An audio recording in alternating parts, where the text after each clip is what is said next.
처녀에 대하여는 내가 주께 받은 계명이 없으되 주의 자비하심을 받아서 신실한 자가 된 내가 의견을 구하노니. 한 군데부터 더 봅니다. 빌립보서 2장 13절 너희 안에서 행하시는 이는 하나님이시니 자기의 기쁘신 뜻을 위하여 너희에게 소원을 두고 행하게 하시나니. 아멘. 성도들이 가장 많이 하는 질문이 있습니다. 뭘까요?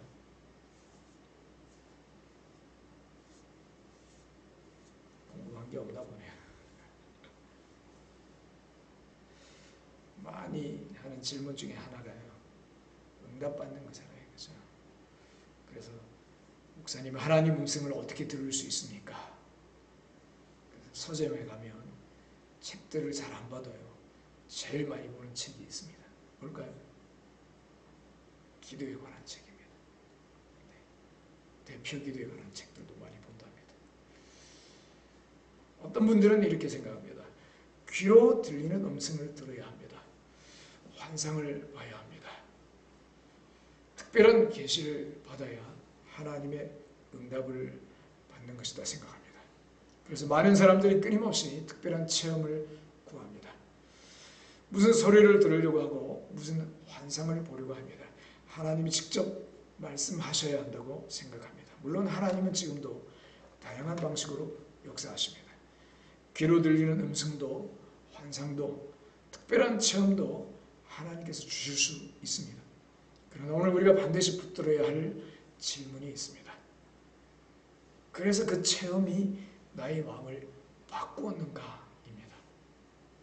성경이 우리에게 가르쳐주는 가장 중요한 사실은 이것입니다. 사람은 귀로 듣는 존재가 아니라 마음으로 듣는 존재입니다.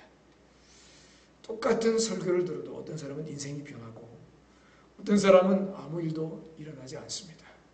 왜 그럴까요? 귀는 똑같이 들었지만 마음이 다르기 때문입니다. 예수님께서도 이렇게 말씀하셨습니다. 너희는 듣기는 들어도 깨닫지 못한다. 귀가 없어서가 아닙니다.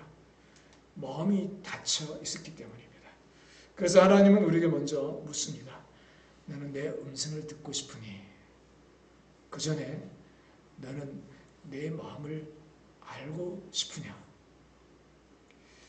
왜냐하면 이것이 핵심이기 때문입니다. 하나님의 음성을 듣는 가장 높은 수준은 귀로 똑똑히 들었다가 아니라 하나님의 마음을 갖는 것입니다.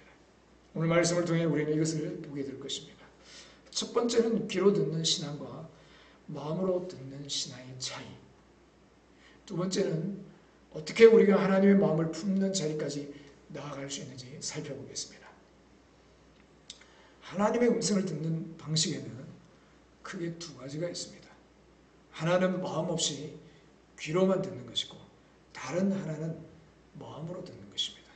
이 차이를 가장 극적으로 보여주는 인물이 있습니다. 바로 요나입니다. 요나의 이야기는 사실 우리에게 충격을 줍니다. 왜냐하면 요나는 우리가 그렇게도 원하고 찾는 것을 이미 경험한 사람이기 때문입니다. 요나는 하나님의 음성을 직접 분명하게 들은 사람이었습니다. 하나님이 이렇게 말씀하셨습니다. 같이 읽겠습니다.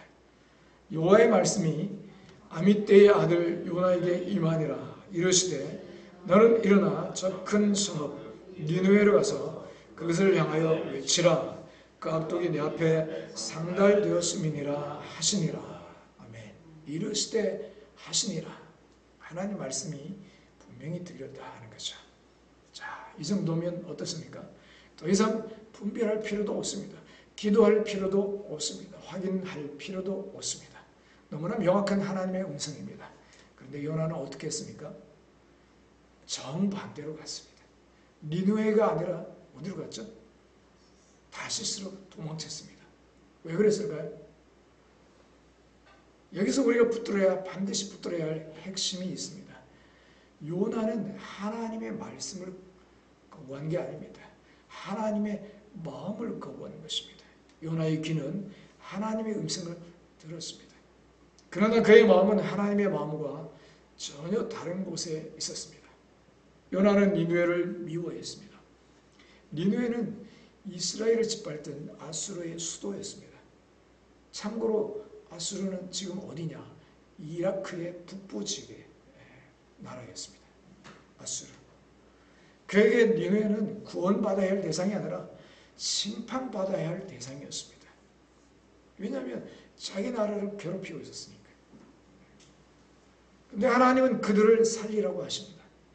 이 지점에서 하나님의 마음과 요나의 마음이 충돌합니다. 그리고 그 결과는 무엇입니까? 아무리 분명한 하나님의 음성을 들어도 순종이 일어나지 않습니다. 이것이 바로 귀로만 듣는 신앙의 실체입니다. 더 충격적인 것은 요나서의 마지막입니다. 요나는 결국 니느웨에 가서 말씀을 전합니다. 그리고 놀라운 일이 일어납니다. 어떻게 되죠? 온 성이 회개합니다. 엄청난 부흥입니다. 역사적인 사건입니다. 한 성이 통째로 회개합니다. 심지어 왕부터 해서 동물까지 금식을 시킵니다. 근데 요나는 기뻐하지 않습니다. 오히려 화를 냅니다. 왜입니까? 그의 마음은 여전히 하나님의 마음과 다르기 때문입니다. 요나는 이렇게 말합니다. 함께 읽겠습니다. 여호와께 기도하여 이르되 여호와여 내가 고국에 있을 때에 이러하겠다고 말씀하지 아니하였나이까. 그러므로 내가 빨리 다시스로 도망하였사오니 주께서는 은혜로우시며 자비로우시며 노하기를 더디하시며 이내가 크시사 뜻을 돌이켜 재앙을 내리지 아니하시는 하나님이신 줄을 내가 알았음이니이다. 하나님 내가 이럴 줄 알았습니다. 주께서는 은혜로우시고 자비로우셔서 재앙을 내리시지 않으실 줄 알았습니다. 무슨 말이죠? 그래서 내가 오기 싫었습니다 하는 이야기입니다. 니느웨가 회개했으니 하나님이 돌이켜 재앙을 내리지 않은 건데 자기는 차라리 니느웨가 회개하지 않고 망했으면 했던 겁니다. 사랑하는 성도 여러분, 이것이 얼마나 무서운 상태입니까? 하나님의 말씀을 듣고 하나님의 일을 하고 하나님의 역사 한가운데 있으면서도 정작 하나님의 마음은 전혀 모르는 상태입니다. 몸은 니느웨에 있었지만 마음은 여전히 하나님과 달리 심판을 원하고 있습니다. 이것이 바로 귀로만 듣는 신앙입니다. 이 모습은 요나에게만 있는 것이 아닙니다. 예수님 당시 바리새인들도 똑같았습니다. 그들은 누구보다 말씀을 많이 아는 사람들이었습니다. 그런데 그들의 마음은 하나님의 마음과 완전히 어긋나 있었습니다. 세리와 죄인들과 함께 식사하시는 예수님을 보며 분노했고 안식일에 병자를 고치시는 예수님을 보며 죽이려 했습니다. 왜일까요? 말씀은 귀로 들어왔지만 마음까지 내려오지 않았기 때문입니다. 그래서 예수님은 이렇게 말씀하셨습니다. 이 백성이 입술로는 나를 공경하되 마음은 내게서 멀도다. 사랑하는 성도 여러분, 이 말씀은 오늘 우리에게도 동일하게 적용됩니다. 우리는 예배 나옵니다. 말씀을 듣습니다. 고개를 끄덕입니다. 아멘도 합니다. 그런데 집에 돌아가면 아무것도 달라지지 않습니다. 왜 그렇습니까? 말씀이 귀에는 들어왔지만 마음에는 들어오지 않았기 때문입니다. 그래서 우리가 반드시 점검해야 할 것이 있습니다. 나는 지금 귀로 듣고 있는가? 마음으로 듣고 있는가? 또 하나 중요한 질문이 있습니다. 나는 단지 정보를 원하는가? 아니면 하나님의 마음을 내 마음으로 품기 원하는가입니다. 이 차이는 결정적입니다. 체험은 있을 수 있습니다. 환상도 있을 수 있습니다. 강한 감정도 있을 수 있습니다. 그러나 반드시 물어야 합니다. 그 이후에 내 마음이 바뀌었는가? 죄를 더 미워하게 되었는가? 그리스도를 더 사랑하게 되었는가? 사랑을 품는 마음이 생겼는가? 순종이 시작되었는가? 만약 변화가 없다면 그 체험은 본질이 아닙니다. 예수님이 원하시는 것은 체험 자체가 아니라 변화입니다. 하나님의 마음이 내 마음 안에 새겨지는 것이죠. 그래서 우리는 이제 다음 질문으로 나가야 합니다. 그렇다면 어떻게 해야 하나님의 마음을 품는 사람이 될 수 있는가? 특히 어떻게 해야 바울처럼 하나님의 마음을 품는 사람이 될 수 있을까 하는 것입니다. 바로 여기서 사도 바울이 우리에게 매우 중요한 길을 보여줍니다. 빌립보서 읽겠습니다.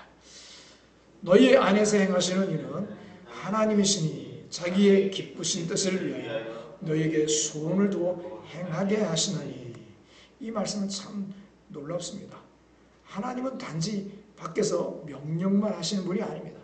하나님은 먼저 우리 안에 소원을 넣어주시는 분이십니다. 그리고 그 소원을 따라 살게 하시는 분입니다. 이게 뭘 의미할까요? 하나님의 뜻이 외부의 압박이 아니라 내면의 소원이 되는 것입니다.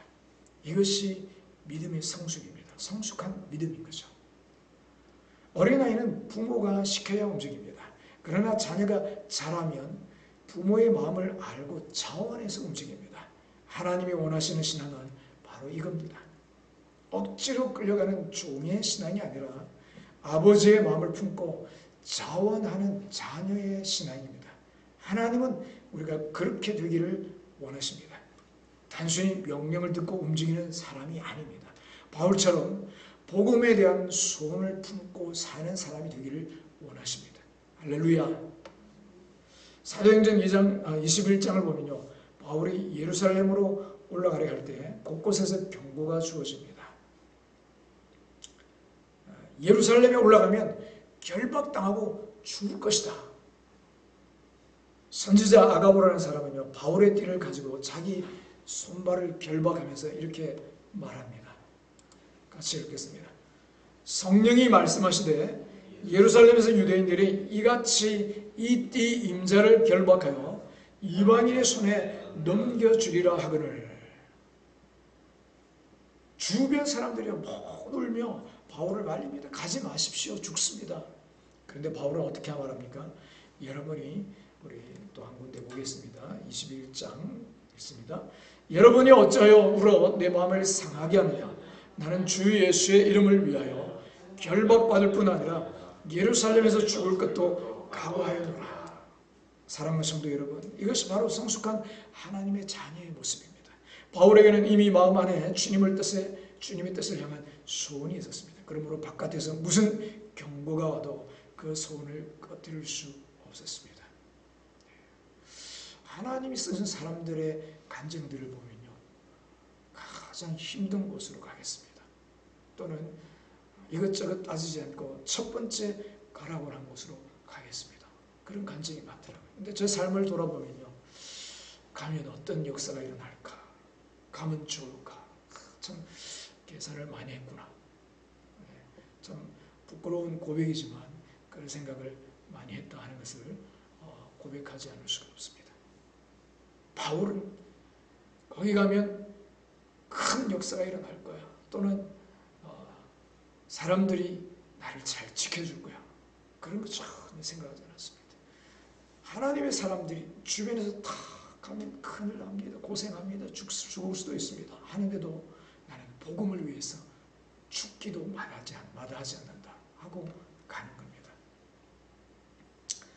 여러분, 이게 왜 중요할까요? 하나님의 뜻이 아직 내 마음의 소원이 되지 않은 사람에게는 경고가 곧 멈춤의 이유가 됩니다. 위험하니까 가지 말자. 손해가 나니까 하지 말자. 내가 다치니까 그만두자. 그런데 하나님의 뜻이 내 마음의 소원이 된 사람은 다릅니다. 손해가 와도 갑니다. 눈물이 나도 갑니다. 고난이 와도 갑니다. 왜입니까? 이미 마음이 하나님의 마음을 접수했기 때문입니다. 이제 오늘 본문으로 돌아가 보겠습니다. 같이 한 번 더 읽겠습니다. 처녀에 대하여는 내가 주께 받은 계명이 없으되 주의 자비하심을 받아서 충성스러운 자가 된 내가 의견을 말하노니. 이 말씀을 얼핏 보면 아주 평범해 보입니다. 그러나 사실은 매우 깊은 고백입니다. 바울은 말합니다. 이 문제에 대해 주님께 직접 받은 계명은 없습니다. 그러나 나는 의견을 말합니다. 무슨 말이죠? 주님의 입에서 직접 떨어진 명령이 없어도 주님의 마음을 알고 있다는 뜻입니다. 주님과 마음이 하나가 되었기 때문에 무엇이 주님을 기쁘시게 하는지 분별할 수 있게 된 것입니다. 이것이 얼마나 놀라운 경지입니까? 매번 이 경우는 어떻게 해야 합니까? 저 경우는 어떻게 해야 합니까? 일일이 묻지 않아도 됩니다. 왜냐하면 이미 주님의 마음이 내 안에 자리 잡았기 때문입니다.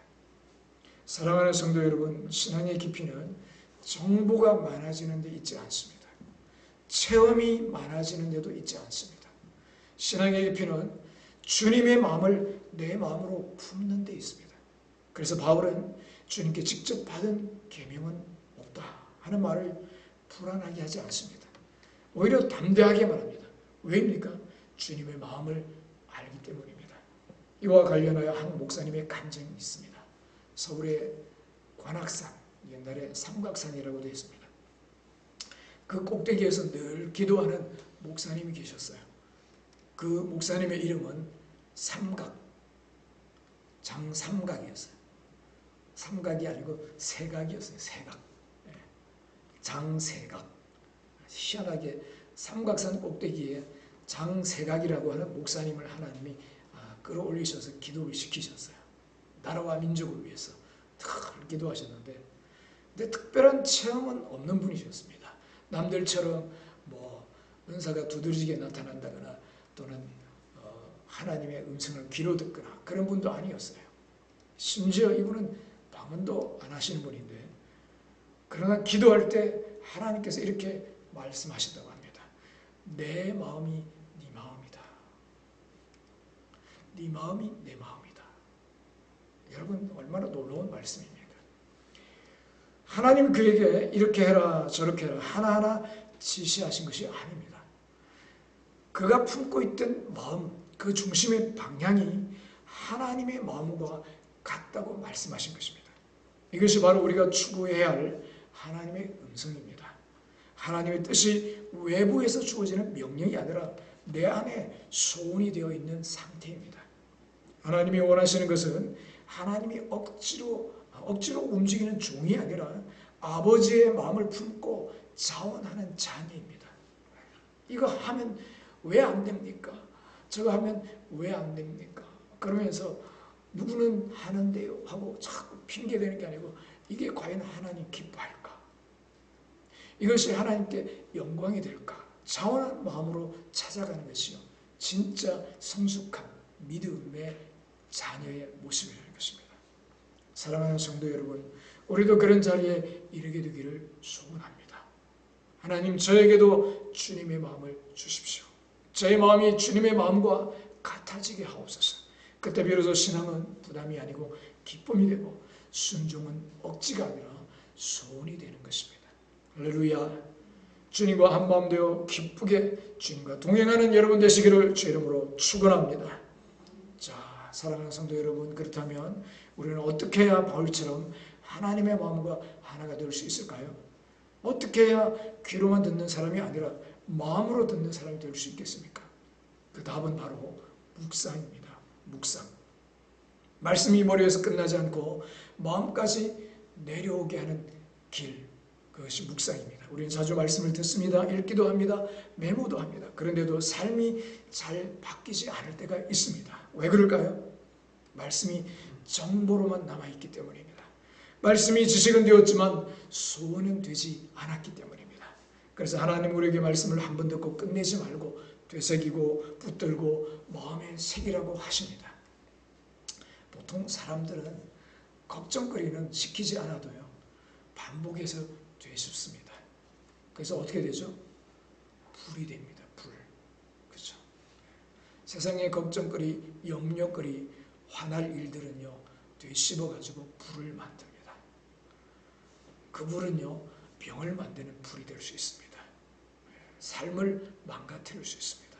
그런데 하나님께로 오는 불, 거룩한 불을, 그것은요, 말씀을 묵상할 때 생기는 겁니다. 하나님은 우리가 그 불로 살기를 원하십니다. 왜 말씀은 묵상하지 않고 내게 닥친 일들만 자꾸 묵상할까요? 자기가 해결해야 한다고 생각하기 때문입니다. 그러나 정작 우리가 되씹어야 할 것은 말씀입니다. 말씀을 되새기다 보면요, 평안이 옵니다. 힘이 옵니다. 길이 보입니다. 그리고 말씀이 내 삶에서 일하기 시작합니다. 말씀이 내 마음을 완전히 사로잡으면 그 말씀이 내 안에서 생명력이 되어 터져 나옵니다. 환경을 압도하는 믿음의 선포가 되는 것입니다. 사랑하는 성도 여러분, 우리 마음에는 오래 쌓인 것들이 있습니다. 세상의 소리, 상처, 두려움, 자기중심성, 욕심, 완고함, 이것들은 속으로만 생각해서는 잘 씻겨나가지 않습니다. 소리를 내어 말씀을 읽고 선포할 때 그 영적인 진동이 내 영혼의 묵은 때를 흔들어 깨우고 씻어냅니다. 이것이 말씀이 마음에 새겨지는 방법입니다. 말씀이 내 안에 계속 울리면 세상의 소음이 점점 약해집니다. 그리고 하나님의 음성이 더 또렷하게 들리기 시작합니다. 두려움이 사라집니다. 걱정이 사라집니다. 자신감이, 믿음이, 그리고 길이 보이기 시작합니다. 환경도 돕는 손길들이 오기 시작하는 것입니다. 그런데 여기서 한 가지 더 중요한 사실이 있습니다. 우리가 아무리 묵상해도 마음이 굳어 있으면요, 말씀이 잘 안 들어옵니다. 그래서 하나님은 새 언약을 통해 새 마음을 약속하신 것입니다. 같이 읽겠습니다. 또 새 영을 너희 속에 두고 새 마음을 너희에게 주되 너희 육신에서 굳은 마음을 제거하고 부드러운 마음을 줄 것이며. 새 언약, 신약, 그죠? 예수님이 이렇게 해도 잘 안 될 걸 아시고요. 신약, 새로운 약속을 주신 것입니다. 그분이 하나님 말씀을 온전히 순종하셨고요. 정말 하나님 뜻대로 100% 순종하며 부드러운 마음으로 하나님 뜻을 즐거워하며 사셨습니다. 이제 그분이 죽고 부활하셔서 성령으로 우리 안에 오셔서 그 마음으로 우리 안에 사신다는 것입니다. 굳은 마음을 제거하시고 부드러운 마음, 주님의 마음을 주신다는 것입니다. 이것이요 복음인 것입니다. 할렐루야. 내가 힘쓰고 애쓰고 했으면 되지 않는데 하나님이 오셔서 우리 마음을 부드럽게 해주신다는 것입니다. 하나님이 하시는 일은요, 단지 외부에서 지시하시는 것이 아니라 내면 자체를 바꾸시는 일이라는 것입니다. 굳은 마음을 제거하고 부드러운 마음을 주실 때 비로소 말씀이 온전히 들어옵니다. 그래서 우리는 이렇게 기도해야 합니다. 하나님, 제 마음이 굳어 있습니다. 제게 새 마음을 주십시오. 말씀이 귀를 지나 마음에까지 내려오게 해주십시오. 이 기도가 필요합니다. 솔로몬이 왕이 되면서 첫 번째로 하나님께 구한 것도 바로 이것입니다. 함께 읽겠습니다. 누가 주의 이마 안 백성을 재판할 수 있사오리까? 할 수 있사오리까? 듣는 마음을 종에게 주사 주의 백성을 재판하여 선악을 분별하게 하옵소서. 듣는 마음. 여러분, 솔로몬은 단지 똑똑한 왕이 되게 해달라고 구한 것이 아닙니다. 듣는 마음을 구했습니다. 듣는 마음. 왜일까요? 듣는 마음이야말로 진짜 지혜이기 때문입니다. 옛날 성경은요, 이 듣는 마음을 지혜를 주사 그렇게 번역을 해놨습니다. 그런데 새로 번역한 성경은 듣는 마음, 이게 원문에 더 가깝습니다. 성경이 말하는 지혜는요, 머리가 좋은 것이 아닙니다. 정보가 많은 것도 아닙니다. 하나님의 마음을 알고 그 마음에 반응하는 것입니다. 여러분, 세계 경제를 잡고 있는 유대인, 노벨상 25%를 받은 유대인, IQ가 우리보다 좋은 거 아닙니다. 네. 지금 IQ는요, 한국 사람이 제일 좋대요. 지금 통계로. 그 다음 중국인가 일본인가 뭐 이런 식으로 나오는데 거기 순위에 유태인은 안 들어갑니다.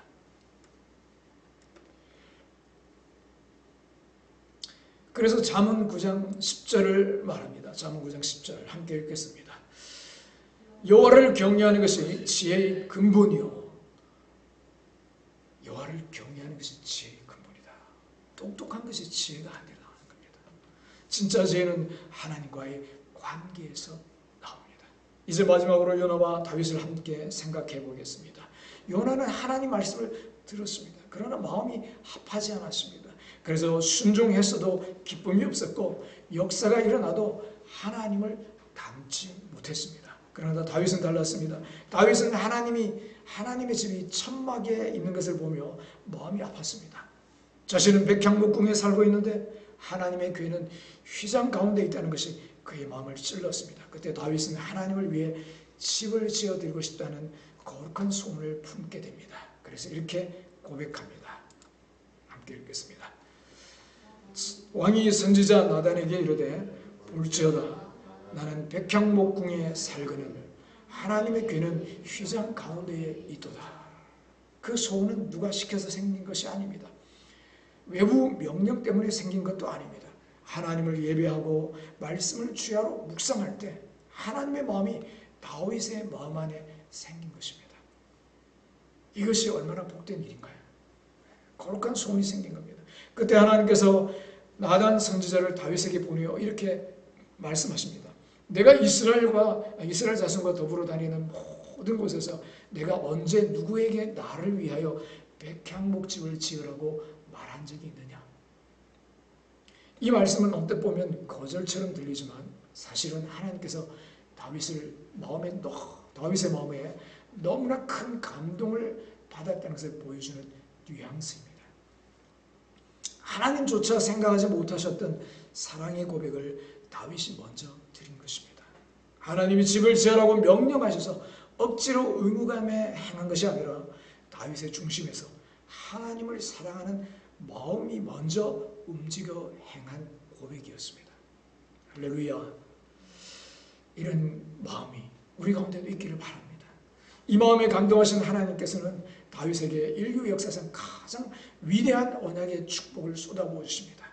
네가 나를 위해 집을 짓는 것이 아니라 내가 너를 위해 집을 세우고 내 이름을 위대하게 만들어주겠다 하십니다. 그리고 내 몸에서 날 씨를 통해 내 나라와 내 왕위를 영원히 견고히 하겠다고 약속하셨습니다. 무슨 말이죠? 메시아가 나겠다는 것입니다. 그리고 메시아가 나는 것뿐 아니라 실제적으로 구체적으로 너의 후손은 왕위에서 끊어지지 않는다. 여러분, 남유다, 이 남쪽 유다가 이스라엘이 두 쪽으로 나눠지고 남쪽 유다가 다윗을 중심으로 한 왕이 됩니다. 나라가 됩니다. 그리고 북쪽 이스라엘 또 한 나라가 됩니다. 그럴 때 사실은 이 유다 백성이나 북쪽 이스라엘 사람이 똑같은 이스라엘 사람들이죠. 그죠? 뭐가 다르겠습니까? 다 범죄예요. 범죄하는데 북쪽에는 왕이 여러 번 바뀌어요. 신하가 왕을 죽이기도 하고요. 그냥 왕들이 여러 번 바뀌는데 이 남유다에도 똑같이 죄를 범하지만 하나님은 여전히 다윗의 자손을 왕으로 유지시킵니다. 왜 그럴까요? 하나님이 다윗을 축복하신 게 있기 때문에. 하나님이 얼마나 기뻐하셨으면 요나가 음성을 듣고 니느웨 갔다고 그런 축복받았다는 말씀이 없습니다. 다윗의 성전 멸망을 통해 하나님은 인류를 구원하실 메시아 예수 그리스도의 영원한 나라를 언약으로 보장해 주셨습니다. 이것이 바로 하나님과 마음이 통하는 자가 누리는 구속사적인 축복입니다. 사랑하는 성도 여러분, 우리가 구해야 할 것은 더 강한 체험이 아닙니다. 더 많은 정보도 아닙니다. 듣는 마음입니다. 새 마음입니다. 주님의 마음과 하나 되는 마음입니다. 그럴 때 하나님의 뜻이 부담이 아니라 소원이 되고 순종이 아니라 기쁨이 됩니다. 말씀을 정리하겠습니다. 오늘 말씀을 통해 우리가 붙들어야 할 결론은 분명합니다. 하나님의 음성을 듣는다는 것은 특별한 소리를 귀로 듣는 것이 아닙니다. 하나님의 마음이 내 마음이 되는 것입니다. 그래서 우리는 매일 이렇게 살아야 합니다. 첫째, 말씀을 귀로만 듣지 말고 마음으로 들으십시오. 입에 때 들은 말씀이 내 생활을 바꾸지 못한다면 아직 마음까지 내려오지 않은 것입니다. 둘째, 말씀을 한 번 듣고 끝내지 말고 묵상하십시오. 주야로 되새기고 기도하고 입술로 고백하십시오. 말씀이 마음에 새겨질 때 생각과 선택이 바뀝니다. 셋째, 내 소원이 하나님의 소원과 같은지 점검하십시오. 편한 길만 찾는지, 손해가 있더라도 하나님 기뻐하실 길을 찾는지 돌아봐야 합니다. 네 번째, 굳은 마음을 내려놓고 새 마음을 구하십시오. 순종은 의지력만으로 되지 않습니다. 하나님이 마음을 바꾸셔야 합니다. 기도하라는 것이죠. 오늘 우리는 요나처럼 귀로는 듣고도 마음이 멀 수 있습니다. 그러나 바울처럼 주님의 마음을 품을 수 있습니다. 그리고 다윗처럼 하나님을 향한 거룩한 소원이 내 안에서 먼저 일어날 수 있습니다. 그 길은 분명합니다. 주야로 말씀을 묵상하는 것입니다. 듣는 마음을 구하는 것입니다. 주님의 마음과 내 마음이 하나 되어 살아가는 영광을 누리시기를 주의 이름으로 축원합니다.